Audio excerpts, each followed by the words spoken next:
Welcome to my channel Kapil Academy. आज हम MATLAB के बारे में जानेंगे इस वीडियो के अंदर।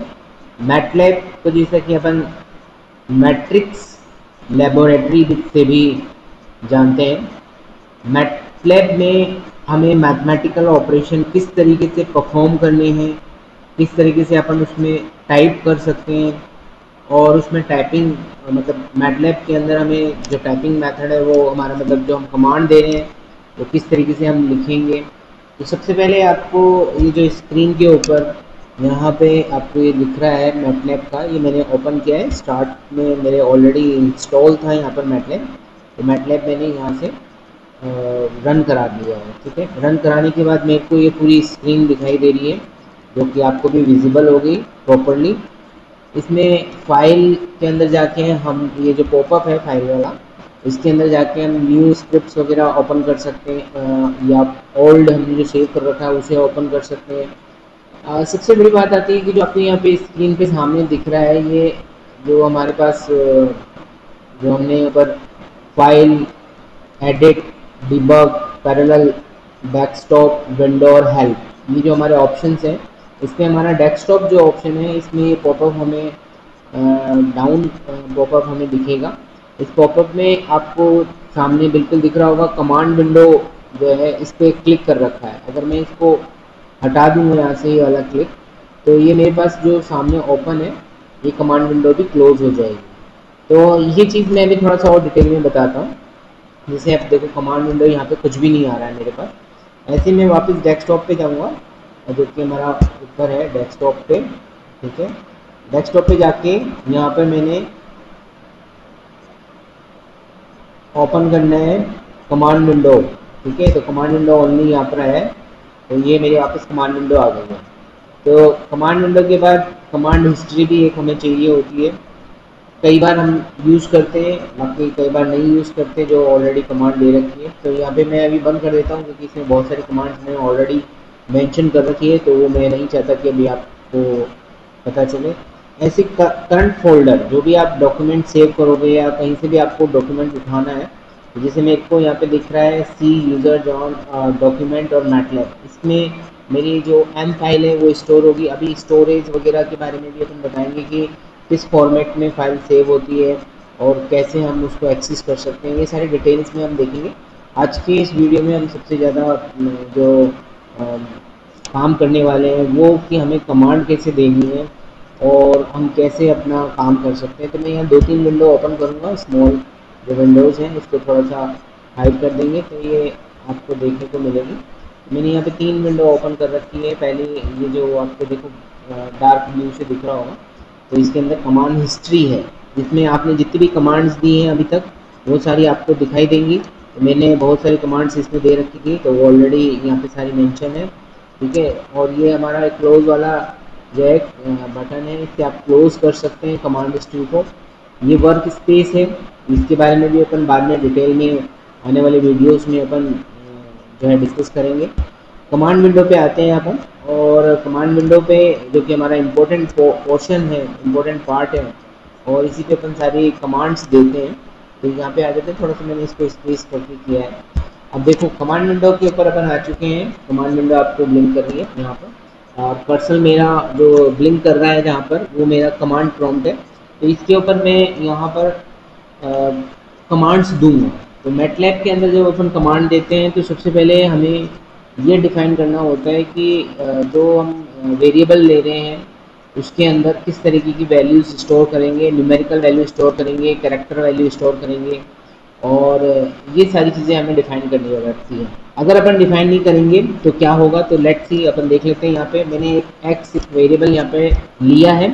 एक्स वेरिएबल लेने के बाद अभी इसमें मैंने कुछ भी वैल्यू असाइन नहीं करी है। ठीक है, कुछ भी अभी अपन आगे चल रहे हैं वहाँ पे डिस्कस करेंगे सारी चीज़ें, अभी अपन डेप्थ में बताने वाले हैं। तो एक्स मैंने ले दिया। अब मैंने अगर एंटर प्रेस कर दिया तो देखो यहाँ पर एक एरर आएगी। ये एरर आ रही है अनडिफाइंड फंक्शन और वेरिएबल एक्स। तो ये एरर इसलिए आ रही है क्योंकि आपने एक्स जो वेरिएबल लिया है वो फंक्शन है या वेरिएबल है वो आपने इसको बताया नहीं है, और वो अनडिफाइंड है। उसके बारे में आपने कुछ भी डिस्कस नहीं किया है यहाँ पे। इस मैटलैब को आपको बताना पड़ेगा कि ये एक्स जो है किस तरीके का है, न्यूमेरिकल है या करेक्टर है, क्या है, वहाँ पे आपको डिफाइन करना पड़ेगा। ये एक वेरिएबल की तरह आप यूज़ कर रहे हैं या फंक्शन की तरह आप यूज़ करेंगे इसे, तो वो सारी चीज़ें आपको डिफाइन करनी पड़ेंगी। जब फंक्शन के ऊपर अपन बात करेंगे तो वहाँ पे फंक्शन के बारे में पूरा डिस्कस करेंगे। तो अभी हम सिंपल सा एक्स को एक वेरिएबल यहाँ पे डिक्लेयर कर रहे हैं, फंक्शन नहीं करेंगे। एक्स मेरा एक वेरिएबल होगा जिसमें न्यूमेरिकल वैल्यू मैं स्टोर कराऊंगा। तो एक्स इक्वल्स टू, मैंने यहाँ पे ये न्यूमेरिकल वैल्यू जो कि मेरा ज़ीरो मैं यहाँ पे देना चाहता हूँ, तो मैंने इसे दे दिया है।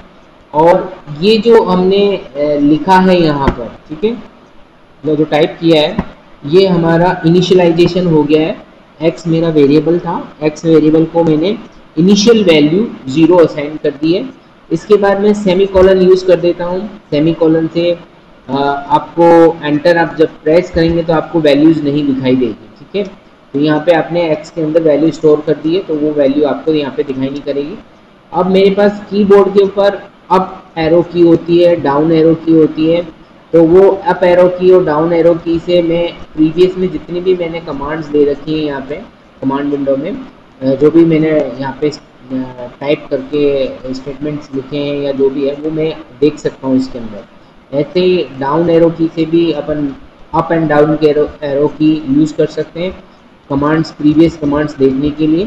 तो यहाँ पे इतनी सारी आपको मैंने दिखा दी है, ये ऑलरेडी है। तो अब मैं यहाँ पर एक चीज़ दिखाना चाहूँगा कि अगर मैंने सेमी कॉलन नहीं लगाया और x इक्वल्स टू ज़ीरो लिख दिया, तो उसके बाद क्या होगा, ये मेरे को वैल्यू एक रिटर्न करेगा कि आपका x जो है इक्वल्स टू ज़ीरो है। ये मैटलैब आपको बताना चाहता है, मैट्रिक्स लेबोरेटरी जो है ये आपको बता रही है कि x इक्वल्स टू ज़ीरो आपने यहाँ पर जो x वेरिएबल है उसको ज़ीरो वैल्यू असाइन कर रखी है, ठीक है। तो ये हमारा एक छोटा सा कि किस तरीके से हम वेरिएबल को डिफाइन करेंगे और किस तरीके से उस वेरिएबल को वैल्यूज़ असाइन करेंगे, न्यूमेरिकल वैल्यू। और इस तरीके का जो भी प्रोसेस है जो कि हमारा एक वेरिएबल का इनिशियलाइजेशन कहलाता है, यहाँ पे आपने वेरिएबल को इनिशियल वैल्यू ज़ीरो असाइन कर दी है, ठीक है। अब अपन आगे बढ़ते हैं। अब मैंने x इक्वल्स टू एक इक्वेशन बनाई x प्लस वन, ठीक है, नॉर्मल वे में अपन टाइप कर रहे हैं, ठीक है। अब मैंने यहाँ इसमें सेमीकोलन नहीं लगा रहा हूँ जिससे कि मेरे को आगे वैल्यूज़ पता चले कि क्या आएगी।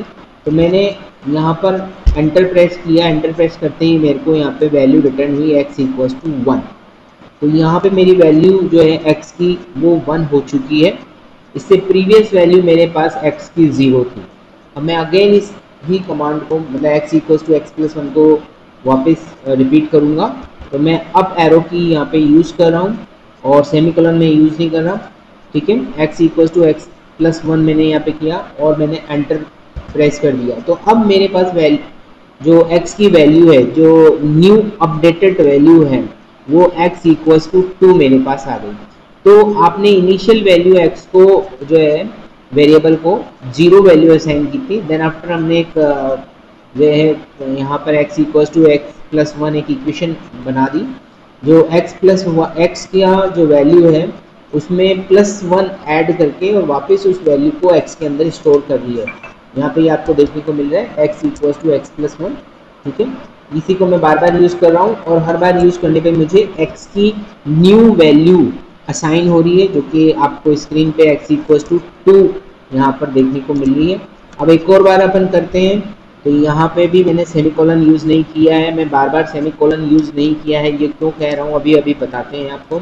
अब जो x की न्यू अपडेटेड वैल्यू है वो x इक्वल्स टू थ्री आ गई है। कई बार स्टूडेंट्स जो है, यहाँ पे मैं ये चीज़ बताना इसलिए इस तरीके से मैं बता रहा हूँ क्योंकि स्टूडेंट्स जो है x इक्वल्स टू ज़ीरो तीन चार कमांड पहले वो इनिशियलाइज कर देते हैं और फिर उसको बाद में कहीं दो तीन स्टेप बाद वो यूज़ करते हैं और उनको पता नहीं होता है, बीच में x की न्यू अपडेटेड वैल्यू आ जाती है, x के अंदर अपग्रेडेड वैल्यू स्टोर हो जाती है और वो एज ए इनिशियल वैल्यू ही लेके उसको अगला जो फंक्शन है या अगली जो उसकी कमांड वो देने वाले हैं उसके अंदर उसे यूज़ कर लेते हैं। तो वहाँ पे एक प्रॉब्लम उनको फेस करने को मिलती है कि वो उनके माइंड में होता है कि ये तो मेरा x इक्वल्स टू ज़ीरो ही है तो मैं इसे यूज़ कर लेता हूँ, लेकिन उनको पता नहीं होता है कि बीच में कहीं x का वैल्यू जो है वो बढ़ गया है और जिससे उनका जो लेटेस्ट जो कमांड दे रहे हैं उसके अंदर उनका जो डिज़ायरेबल आउटकम है वो वेरी कर रहा है, या उनका जो रिज़ल्ट है या जो आउटकम है उसमें थोड़ी सी एरर जनरेट हो चुकी है। तो वो इसीलिए होती है कि आपकी प्रीवियस कमांड जो मतलब बिफोर मतलब एक स्टेप पीछे आपने जो भी कमांड दी है उसमें x का क्या मान था, x की क्या वैल्यू थी, उसे आपको ध्यान में रखना है। अब अपन आते हैं जो कि सेमी कॉलन के बारे में कह रहे थे कि मैं सेमी कॉलन नहीं प्रेस कर रहा हूँ, मैंने नहीं डाला है। अब मैंने सेमी कॉलन यहाँ पे डाल दिया है और सेमी कॉलन डालने के बाद मैंने एंटर प्रेस किया। अब ये वैल्यू मेरे को रिटर्न नहीं करना है। एक बार मैं और यहाँ पे कर रहा हूँ, अभी भी इसने मेरे को वैल्यू रिटर्न नहीं करी है। तो आपको पता है सेमी कॉलन से वैल्यू रिटर्न नहीं करते हैं, ठीक है। तो यहाँ पे मैंने जो है ये जो x equals to x plus one जो है 1 2 3 4 5 टाइम मैंने यहाँ पर इसे हाँ जो है 5 टाइम मैंने ये कमांड यहाँ पर यूज़ की है, ठीक है। तो अब आपके दिमाग में होगा कि मेरी तो x की वैल्यू 3 है, तो ये गलत थिंकिंग है आपको, क्योंकि आपने 5 टाइम यहाँ पर ये x equals to x plus one जो है यूज़ कर लिया है। तो इस 5 टाइम आपने जो x की जो वैल्यू थी x इक्वल टू 3, उसमें 5 टाइम आपको 1 को ऐड करना पड़ेगा। तो x की जो करंट वैल्यू आएगी, जो लास्ट कमांड के बाद जो वैल्यू आनी चाहिए वो हमारी क्या हो सकती है। तो मैं यहाँ पे x जो है नॉर्मल टाइप करके ही उसकी वैल्यू फाइंड आउट करना चाहता हूँ और आई थिंक ये 8 होगी। तो ये x की जो वैल्यू है मेरे को यहाँ पे मिल चुकी है, x इक्वल्स टू 8, क्योंकि मैंने x जो लास्ट कमांड थी जिसमें हमें x की वैल्यू शो हो रही थी वो x इक्वल्स टू 3 थी, और उसके बाद मैंने 5 टाइम कमांड्स दी जिसमें मैंने x की वैल्यू को यहाँ पे शो नहीं किया है। मैटलैब ने वो वैल्यू हमें प्रिंट नहीं करवाई थी, रिटर्न नहीं करी थी। तो यहाँ पे हमने 5 time x equals to x plus one use किया था। सो मैंने जो आपको स्क्रीन पे x इक्वल्स टू 3 दिख रहा है जो कि लास्ट वैल्यू थी जो मैटलैब ने आपको शो करके दिखाई थी, उसमें हमने 5 टाइम जो है 1 को ऐड किया है, क्योंकि आपने 5 टाइम यहाँ पर ये कमांड यूज़ की है x equals to x plus one. तो 3 के अंदर आपका 5 टाइम ये ऐड होगा 1, तो नेचुरल सी बात है 3 प्लस 5 तो आपको 8 मिलेगा। तो यहाँ पे x की वैल्यू जो है 8 मिल रही है। अब मैं एक बार और इस कमांड को यूज़ करना चाहूँगा x equals to x plus one. अब जो नेक्स्ट वैल्यू आएगी वो मेरी x इक्वल्स टू 9 आएगी। तो यहाँ पे x इक्वल्स टू 9 आ रही है। तो इस तरीके से आपको पता चल जाना चाहिए कि आपकी वैल्यूज जो है किस तरीके से वेरी कर रही है। आपने लास्ट जो आपका x था वो कहाँ यूज़ किया था और उसमें क्या वैल्यू आ गई। तो ये नेचुरल मतलब एक छोटी सी एक यहाँ पर हमने प्रोसेस जो है डिस्कस किया है। तो ये x का मान जो है वो किस तरीके से मैटलैब के अंदर चेंज होगा, आप कमांड्स जो है कितनी बार कमांड विंडो पे टाइप कर रहे हैं या उसे कमांड दे रहे हैं कमांड प्रॉम्प्ट पे, तो उसके अकॉर्डिंग एक्स की जो करंट वैल्यू या लेटेस्ट अपडेटेड वैल्यू जो होती है वो किस तरीके से चेंज होगी और क्या आएगी वो हमने यहाँ पर अभी देखा है। अब अपन दो वेरिएबल ले लेते हैं। यहाँ पे एक और वेरिएबल यहाँ पे मैं डिफाइन कर देता हूँ, और जैसा कि अपन हर बार करते हैं y लिख के और एंटर मार देते हैं तो यहाँ पे अनडिफाइंड फंक्शन और वेरिएबल आ जाता है। तो वही चीज़ आ गई है, यहाँ पे अनडिफाइंड फंक्शन और वेरिएबल आ गया है। अब इसका इनिशियलाइजेशन भी करना पड़ेगा। x इक्वल्स टू मैंने y इक्वल्स टू मैंने 1 इसको इनिशियलाइज कर दिया है, और मैं अभी सेमी कॉलन यूज़ नहीं कर रहा हूँ थोड़ा सा अपन क्योंकि अभी फर्स्ट टाइम अपन सारी चीज़ें एक्सेस कर रहे हैं, तो यहाँ पे हम सेमी कॉलन यूज़ नहीं कर रहे। हमें हर स्टेप के बाद जो हमारे वेरिएबल्स हैं इनकी क्या वैल्यू रहेगी तो वो हमें रिटर्न होती रहेगी। तो यहाँ पे मेरे पास अब जो है y की वैल्यू 1 है, इनिशियलाइज कर दिया है मैंने, इनिशियलाइजेशन प्रोसेस कंप्लीट हो चुका है। y को मैंने प्रॉपरली डिफाइन कर दिया है यहाँ पर, और ये y का जो है पूरा डेफिनेशन जो है हमारी कंप्लीट हो चुकी है। अब मैं यहाँ पर एक नया वेरिएबल z लिख देता हूँ, ठीक है।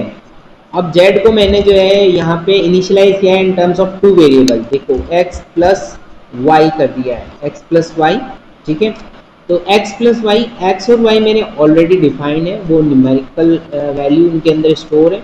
तो z के अंदर मैंने z equal to x plus y लिखा है, तो ऑटोमेटिकली क्योंकि एक्स भी मेरा न्यूमेरिकल है, वाई भी मेरा न्यूमेरिकल है, तो जेड के अंदर भी जो वैल्यू स्टोर होगी वो न्यूमेरिकल वैल्यू होगी। और इस वाले केस में हमें, क्योंकि हमने एक इक्वेशन लिखी है z equal to x plus y, तो यहाँ पे मुझे किसी भी तरीके की कोई भी एरर जो कि वार्निंग रेड कलर में नहीं मिलेगी, क्योंकि यहाँ पर z equal to x plus y मेरे पास z के अंदर न्यूमेरिकल वैल्यू स्टोर हो रही है। तो मैं ये अब जो अपन एंटर प्रेस करेंगे तो ये z की वैल्यू रिटर्न करेगा, जो कि अप्रोक्सीमेट यहाँ पर 11 होनी चाहिए। तो यहाँ पर क्योंकि x की वैल्यू यहाँ पर मेरे को 10 मिल रही थी, आपकी जो लास्ट वैल्यू x की थी वो 10 थी, और y की जो लास्ट वैल्यू थी, लास्ट अपडेटेड वैल्यू वो 1 थी। तो इस तरीके से मेरे को अब z की जो वैल्यू मिली है वो 11 मिली है। अब इसमें अपन कुछ कमांड्स दे रहे हैं, यहाँ पर मैंने यहाँ पे सेमीकोलन लगा दिया है, ठीक है, क्योंकि हम थोड़े इंटेलिजेंट हो चुके हैं। और उसके बाद यहाँ पर हम एक और कमांड देते हैं। नेचुरल सी बात है, ये तो इस कमांड का कोई ज़्यादा फर्क नहीं पड़ेगा, अपन दूसरी देते हैं। यहाँ पे हम जो है x equal to x plus one ये दे रहे हैं, ठीक है। x की वैल्यू बढ़ गई है, अभी आपको गेस करना है कि क्या होगा यहाँ पर, ठीक है। अब मैंने ये कमांड दी है, तो यहाँ पे z equal to x plus y दे रखा है, और z की वैल्यू जो है मेरे पास 12 आ गई है। यहाँ पे मैंने एक स्टेप हाइड किया है सेमीकोलन लगा के, एक कमांड यहाँ पे मैंने दी थी x equal to x plus one, जिसके अंदर मेरे पास x की जो लास्ट वैल्यू थी, जो कि आपको अभी स्क्रीन पे दिखाई दे रही होगी, x की सबसे लास्ट वैल्यू आपके पास x इक्वल टू 10 थी। अब मैंने यहाँ पे इसे यूज़ किया, तो ये x equal to x plus one जो है ये x इक्वल टू 11 में अपग्रेड हो गया है। x की जो लास्ट अपडेटेड वैल्यू है मेरे पास x इक्वल टू 11 आ रही है। अब मैं z equal to x plus y जब यूज़ करता हूँ तो यहाँ पे x का मान जो होगा वो 11 होगा, y का मान में मैंने कुछ भी चेंज नहीं किया है, y की वैल्यू के अंदर y की वैल्यू यहाँ पे 1 ही है।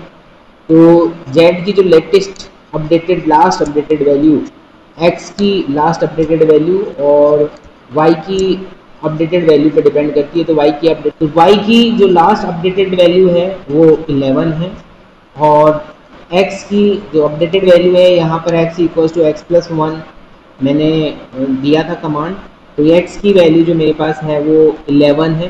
तो 11 प्लस वन होगा, तो यहाँ पर नेचुरल सी बात है आपके पास z की वैल्यू जो है 12 मिलेगा। तो थोड़ी सी और अपन प्रैक्टिस करते हैं। यहाँ पे मैंने ऑलरेडी बहुत सारी कमांड्स दे रखी हैं, तो मैं अप एरो की जो है उसको यूज़ करते हुए प्रीवियस कमांड्स को मैं यूज़ कर सकता हूँ। तो मैं x की वैल्यूज़ में थोड़े चेंजेस करता हूँ।